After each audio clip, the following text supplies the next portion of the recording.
We are now joined by three very familiar faces in the NASCAR community who will also be part of the broadcast team on July 8th at Eldora Speedway for the Eldora Dirt Derby in the NASCAR Camping World Truck Series. We have play-by-play man Vince Welch with FS1, Kyle Larson, and Christopher Bell. Vince, you got two new voices with you here. How's that going to go? You know, it's interesting that the first time I ever saw either one of these guys was on a dirt track and running a midget.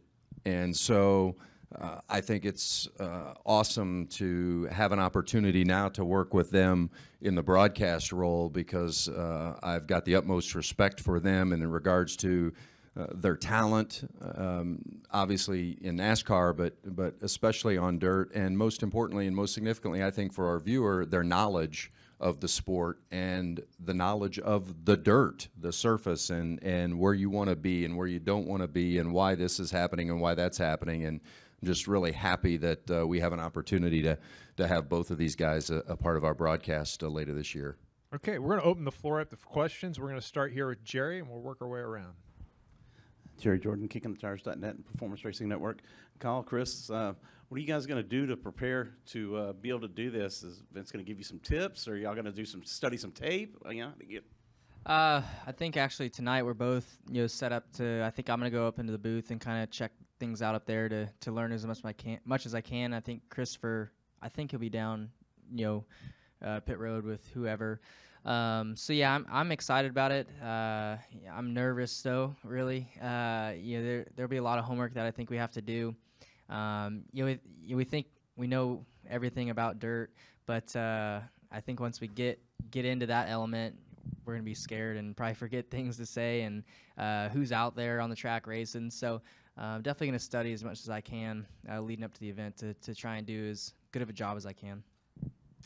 Well, for me, in my situation, probably just go back and watch as many races as I can. And, you watch all the broadcasts, right? But whenever Hermie or Caitlin or whoever it is does the pit reporting, you kind of pay attention, but you gloss over it and you don't really study what they're doing. So that's going to be a big thing for me, is just going back and studying what the pit reporters are talking about, what information they're giving out, stuff like that. And like Kyle said, tonight is going to be a good eye-opener for us to see how much really goes into it. And, hopefully we can just add some insight as to, what's going on the dirt track and why things are working and why things aren't working. Larry B. Lang, Sirius XM NASCAR Radio. Your current drivers, which makes it different than, say, a Dale Earnhardt Jr. who's out of the seat. He said, when I asked him yesterday on the teleconference about what he learned about the media, he said he used to not understand why drama or fighting or getting your name in there if you were in an argument was good. He liked, the race was over, he wanted to be out of it, He wanted to go home and have nobody talking about him, and now he gets why the story is important. Do you feel it'll be different for you, given that your current drivers, when you're talking about other drivers that are not in your series maybe, but will be still in the garage? Yeah, I think a lot of times for commentators, that are our friends, it's hard for them to do their job and not be biased to us or whoever. So I think when we're doing our job there at Eldora, I think we need to be as unbiased as we can be, and we can't talk up the dirt drivers more than we probably should, just because I think fans might not appreciate that and feel like we're maybe playing favoritism. So I think that's a lot of times that's a big issue for people in the booth who are friends with other drivers. What about you, Christopher? I don't know. I mean, kind of mimicking what Kyle said, it's going to be really important to not pick favorites. And I think we both do that every day, really. I mean, I cheer for Kyle, and I'm sure Kyle cheers for me too, just because of our background. But whenever we become the face of the media, it's going to be really important for us to be factual and not let our influences get in the where our personal friendships get in the way. But I'm excited. I'm going to be really nervous, and I think that's part of the game, but I'm excited for it. Additional questions? Go to Chris and then back to Jerry. Yeah, ChrisMikeHeadfence.com. I was just curious if you guys were going to. Kentucky is a triple header weekend, and it's the race prior to the Eldora race. So, how much will you guys be paying attention to the Truck Series race? Will you guys be visiting pit road, talking to some of those drivers up and down pit road that night to get you guys accustomed to some of those drivers? Yeah, we'll be doing that tonight, or at least in the media side of things. You know, like I said, I'll be in the booth. He'll be down pit road, and then yeah, I mean maybe for Kentucky it'd be a nice little refresher before we go to Eldora. So yeah, I just want to be as prepared as I can be to not embarrass myself too badly up there. I'm sure I'll come across extremely nervous at first, but hopefully I can open up and do a good job. Can I just add something in regards to the previous question and talking about playing favorites and so forth? And I think the one thing that I will encourage each of them to do is to just be who they are. And I think that each of them, if they were sitting together watching a race on, Dirt Vision on a Saturday night, and somebody got into somebody else and they were sitting there with their buddies, I want to hear what they would say, minus the language, But I think that you can say that without being offensive to the person that you're talking about. And I think that is a little bit of a knack that you get the more you do, the more you broadcast races, but I don't want to filter them from who they are, and that's why we're having them part of the broadcast. And I think that they have enough respect for the guys that are competing because of what their profession is, and that they're going to handle that in a professional way. But if somebody gets frustrated and takes somebody out, I want to hear them talk about why and how they could understand how frustrated that guy was, or how it stinks for the guy that got taken out. So we have Kyle and Christopher on there because they're Kyle and Christopher, and we want them to be Kyle and Christopher, if that makes sense. One of my favorite memories from the Eldora broadcast is when Kenny was yelling at the push truck officials saying that Bobby Pierce didn't have reverse. All he needed to do was get pushed back or something. So, and you're probably sitting in, when you watch that, yelling at the truck too. I mean, how many times do you yell at the TV? And that's kind of what we're hoping that fans will get to enjoy that night. One thing that's unique about my situation is you have pit reporters on standard asphalt races. Well, going to Eldora, they're not live pit stops. Tires don't mean anything. So it's not, I don't think, going to be necessarily pit reporting as much as just running around the infield, looking at the racetrack and seeing what drivers are running lines. So Eldora, in that aspect, I think will be a little bit more unique than what we're doing here at Chicago. Jerry, and then Mike. Yeah, Jerry Jordan, Kicking the Tires.net, Performance Racing Network again.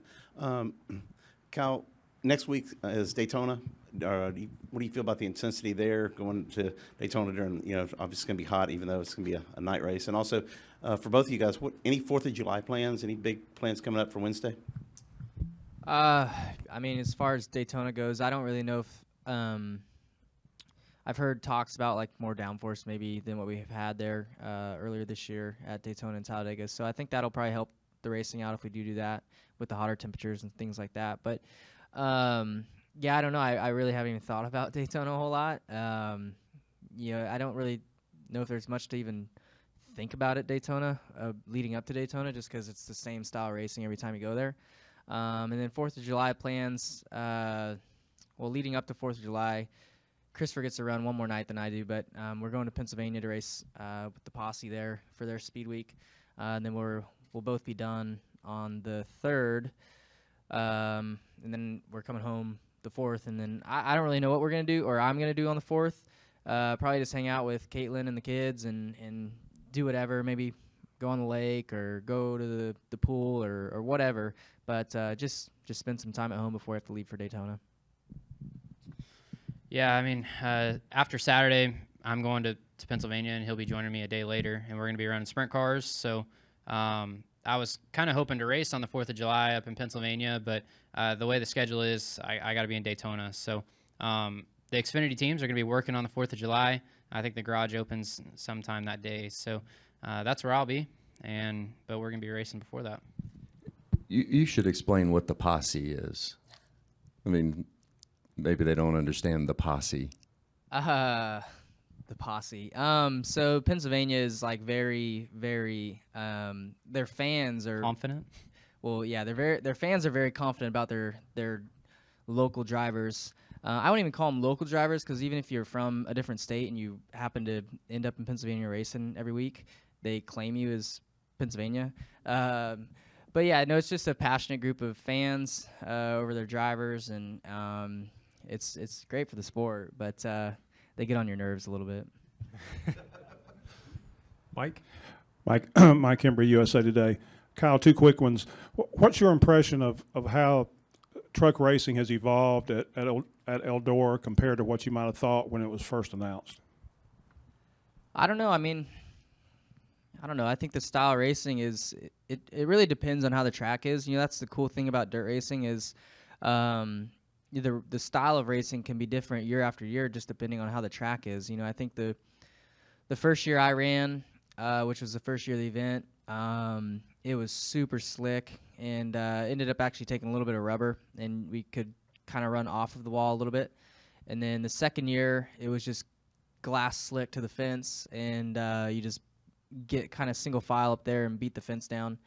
Then I took a year off. I don't really remember how the track was that year. I think Bell won that year. And then the year I came back and ran, it was pretty nice. You know, we had a cushion actually to lean on. There was some moisture on the bottom. I felt like there was more side-by-side racing. I was able to kind of charge the pack where in the past it was a little harder to pass.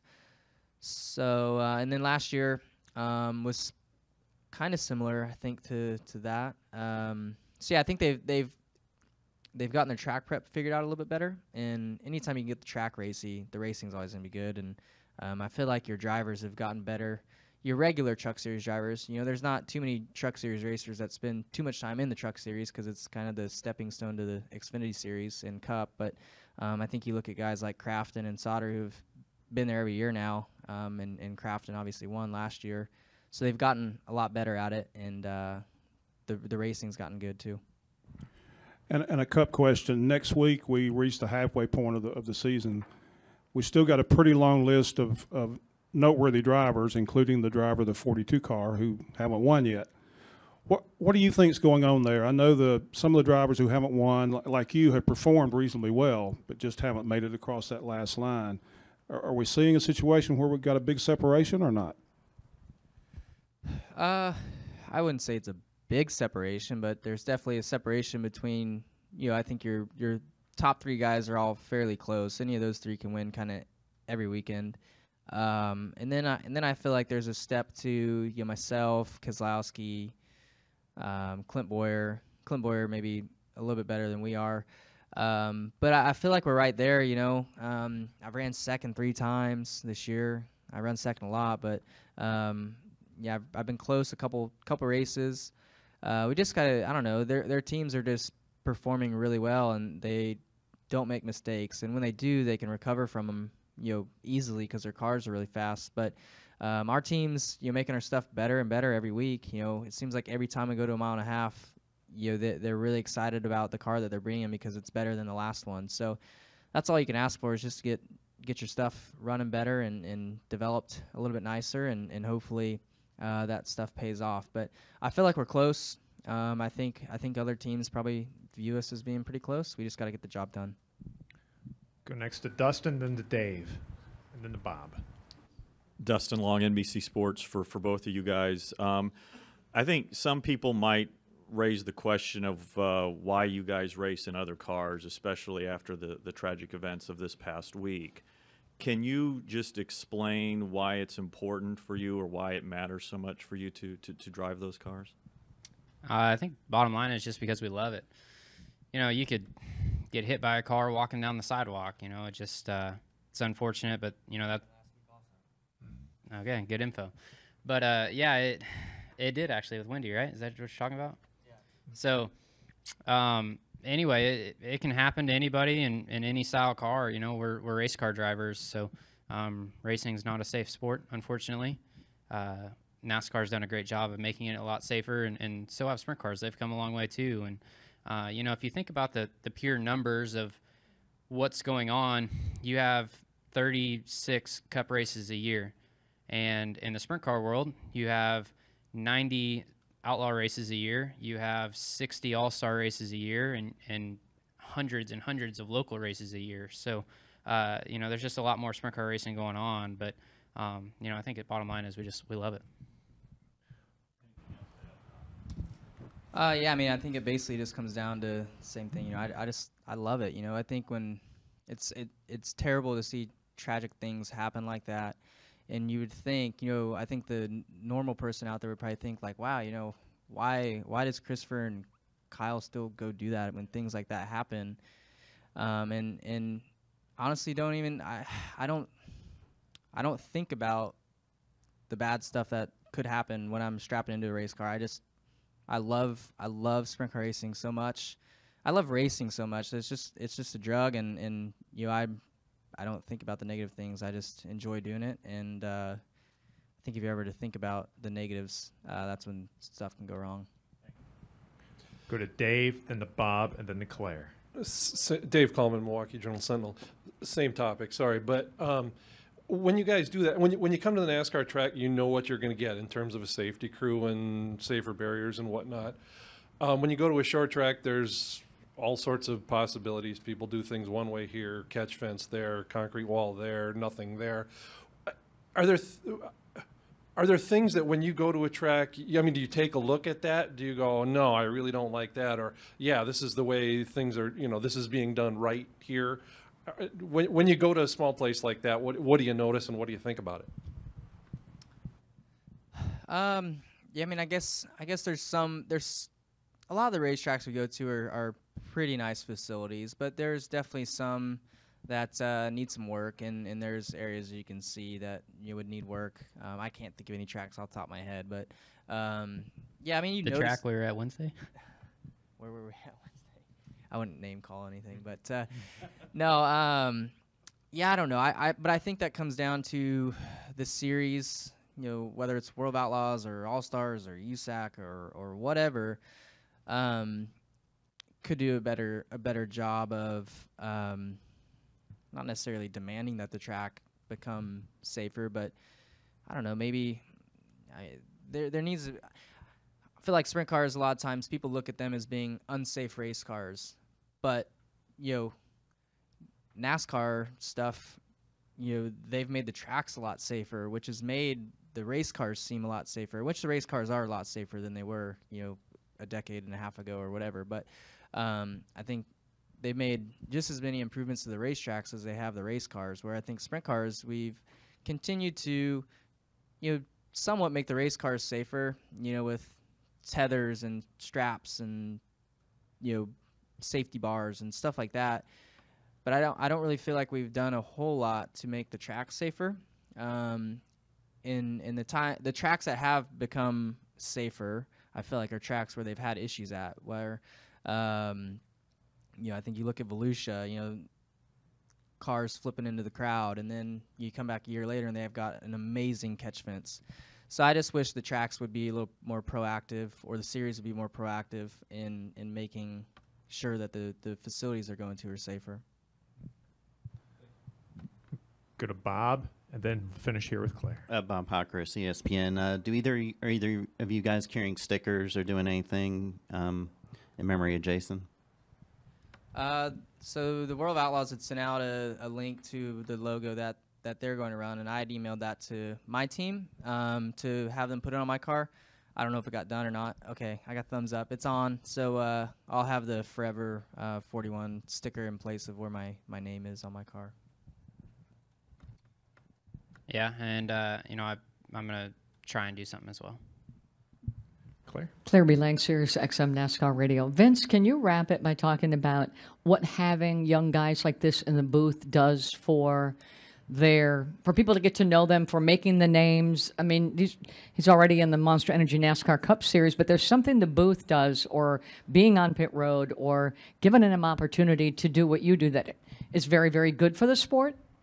You know, and I think we see a little bit of that with the drivers only broadcast that we do during the Cup portion of the season. It gives the drivers a little a different perspective of what we do, and maybe in turn that helps the interaction when they're on the driver's side with the helmet, and they're a little more understanding of the process of what's going on. But most importantly, I think for these two, and what they'll experience at Eldora is just the opportunity to experience the other side. I mean, both of these guys are a long way from getting out of a race car and being a broadcaster, but it's also something that I think that they can dabble in as they go, and with more opportunities, whether it's with Fox or NBC or whomever it might be with, to have an opportunity to do that. What that does for them individually, I think, is just give them a different perspective, and then also it can't do anything but help their brand. And you know, I read, and I don't see Jeff, but you know, Jeff Gluck did a thing on Twitter this week about what do you love about what's going on in the state of NASCAR, what do you dislike about what's going on in the state of NASCAR, and you know, he had like 800 responses for each, and I read a lot of those. And the driver that, in regards to when people were talking about what they loved about NASCAR, the driver that was most mentioned by a large number was Kyle Larson. And I think that Kyle and Christopher both bring an excitement. They bring a fan base already with them when they come to NASCAR, because the dirt track world is cultish in its passion and its following, similar to what Kyle was talking about in regards to the posse. But, I mean, if you go to a dirt track, I mean, these guys are as good, if not better, than just about any who have ever strapped into a car and run dirt. And yet, they're as accessible as a guy who is just running for the first time. And that's the amazing thing about our sport, and I think we get to enjoy a lot of that at the NASCAR level too, where fans are really accessible to them. And I think that being on television as an announcer just makes, you know, more people aware of who they are, and I don't think it can do anything but help them from that perspective, from a brand recognition standpoint. And hopefully, most of all, I hope they just have fun. Real quickly, does the cultish following of the dirt side of things, do you bring them over by racing there, and then you feel like you're bringing them into NASCAR? I feel like Christopher and I do a good job of that, not even really trying to. You know, I go to every single time I race a sprint car, or even at the NASCAR races, I'll have fans come up to me, and but mostly at the dirt races, you know, fans come up to me and be like, man, you've really got me back into NASCAR. You know, I left for a little bit, but you know, you're the reason why I pay attention on Sundays, which is really cool. Makes me feel special. It makes me feel like I'm doing a good job for dirt racing and NASCAR racing. You know, trying to help, you know, bring a new audience or an old audience back to the sport. So. Yeah, I enjoy that. I enjoy, I guess, giving back a little bit to racing, really, in general. Christopher, do you bring an audience over with you as well? I mean, it's my following obviously isn't what Kyle's is, but yeah, it makes me really happy whenever guys come up to you and say, "Hey, man, I watch you every Saturday," or you know, they're dirt race fans, and you know, we watch the Xfinity Series because you're in it, and you know, I've had that through the Truck Series, and you know, it's cool. It makes your heart happy whenever you hear things like that. Well, I'll tell you what, I'm going to be one of those guys at home screaming at the television screen while you guys are in broadcasting on July 18th on FS1 Live, the Eldora Dirt Derby for the NASCAR Camping World Truck Series. I appreciate you taking the time, and good luck this weekend and in the broadcast booth. Thank you guys for your interest. We appreciate that. Thank you.